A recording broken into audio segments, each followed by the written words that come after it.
Titanic जाने वाली submarine तो उस समंदर में 4000 मीटर की गहराई में फटी थी, लेकिन यह स्नेलफिश वो समुद्री क्रिएचर है जिसको 8300 मीटर की गहराई में भी कुछ नहीं होता।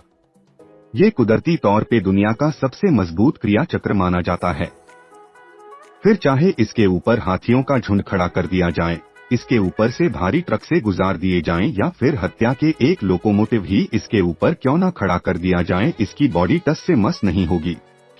पर सवाल ये है कि आखिर इसके अंदर ऐसा क्या मौजूद है।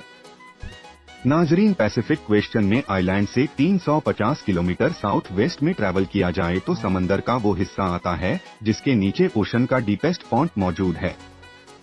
इस पॉइंट को मरियाना ट्रेंच के नाम से भी याद किया जाता है। मरियाना ट्रेंच समंदर के बॉटम पर चांद की शक्ल जैसा एक बहुत बड़ा कप डेंट है, जिसकी लंबाई 2550 किलोमीटर और चौड़ाई 69 किलोमीटर है। इस दंड की वजह से समंदर का ये हिस्सा अचानक से बहुत डीप हो जाता है।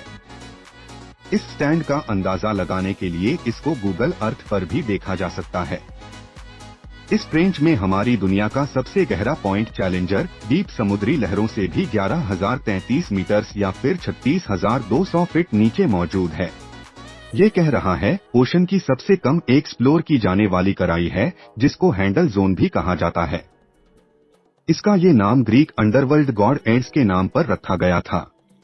इस गहराई में खतरनाक अंधेरा, खाने की कमी और हड्डियों को तोड़ देने वाला प्रेशर इस बात की साफ साफ निशानी है कि यहाँ क्रिएचर्स का जिंदा रहना करीब इम्पॉसिबल है।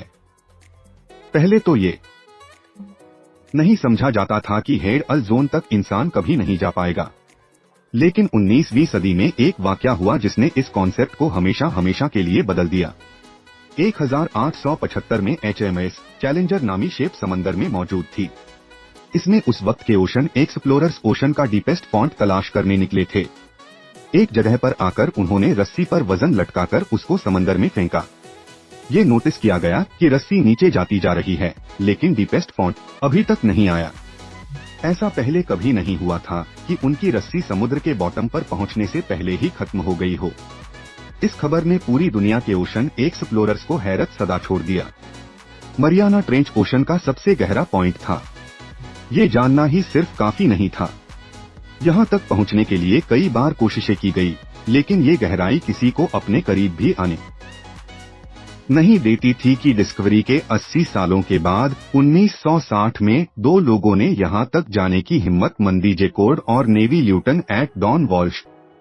ये कारनामा उन्होंने ट्रिएस्ट नामी सबमर्सिबल में बैठकर अंजाम दिया। उनका ये 5 घंटों का सफर ढेर सारे चैलेंजेस से भरा हुआ था। 5 घंटे सिर्फ जाने के और बकाया 5 घंटे वापस ऊपर आने के। इस गहराई में पानी का प्रेशर सी लेवल से करीब 1000 टाइम्स ज्यादा होता है।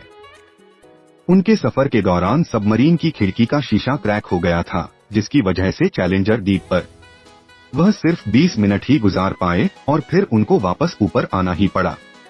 बेशक उन्होंने इस पॉइंट पे सिर्फ थोड़ा सा वक्त ही गुजारा था, लेकिन वहां उन्होंने जो देखा उसने साइंटिफिक कम्युनिटी को हिलाकर रख दिया। जिंदगी, जी हाँ, समझ। इनकी सतह से 1000 मीटर नीचे वो जिंदा मछली की एक किस्म देखकर हैरान रह गए। आपको यहाँ बताते चलें कि चैलेंजर डीप इतना गहरा है कि अगर माउंट एवरेस्ट को भी वहाँ रख दिया जाए फिर भी उसकी पीक समंदर की सतह से 2 किलोमीटर अंदर ही होगी। यहाँ पानी का प्रेशर करीब 16,000 psi होता है, यानी सिर्फ 1 स्क्वायर इंच के एरिया पर पड़ने वाला वजन 7,250 kg।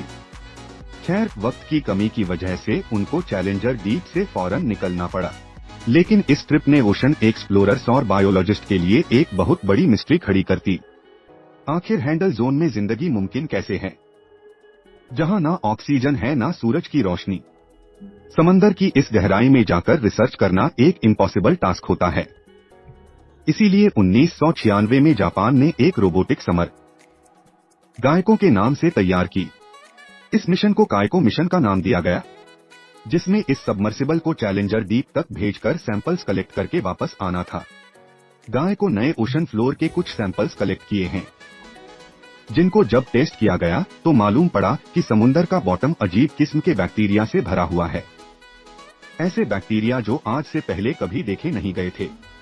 लेटेस्ट से मालूम पड़ा कि यह बैक्टीरिया की एक बहुत अजीब किस्म है जो हाई प्रेशर में भी जिंदा रहने की काबिलियत रखती है। नॉर्मली जमीन पर फोटोसिंथेसिस के जरिए प्लांट से एनर्जी बनाते हैं, यानी सनलाइट, पानी और कार्बन डाइऑक्साइड के जरिए। लेकिन समंदर की गहराई में जिंदगी का होना अगर पॉसिबल है तो वो इन्हीं प्रैक्टिस की वजह से है। बैक्टीरिया केमिकल प्रोसेसर के जरिए कार्बन डाइऑक्साइड और पत्थरों के मिनरल्स को एडजोर करके जी और ऑक्सीजन बनाते हैं। इस प्रोसेस को कीमोसिंथेसिस कहा जाता है।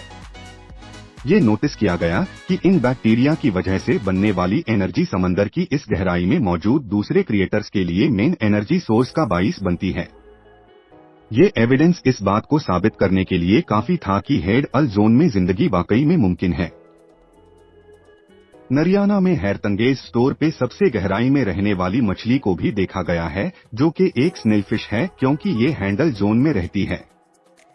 इसी वजह से इसको हैंडल स्नेलफिश भी कहा जाता है। 12 इंच तक लंबी और 3 इंच मोटी ये मछली अपने जिस्म पर जितना दबाव बर्दाश्त करती हैं, वो जानकर यकीन करना काफी मुश्किल है। इस मछली की बॉडी का एरिया करीब 25 स्क्वायर इंच होता है और इस गहराई में प्रेशर 16,000 psi। एक कैलकुलेशंस के हिसाब से हैंडल स्नेल फेस अपनी पूरी बॉडी पर हर वक्त 1,70,000 kg का वजन बर्दाश्त कर रही होती हैं।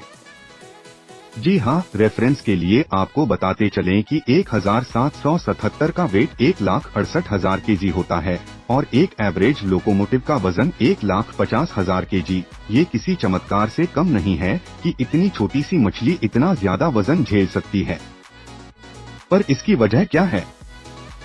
बदकिस्मती से ये साइंटिफिक कम्युनिटी को आज तक सही से मालूम नहीं पड़ सका।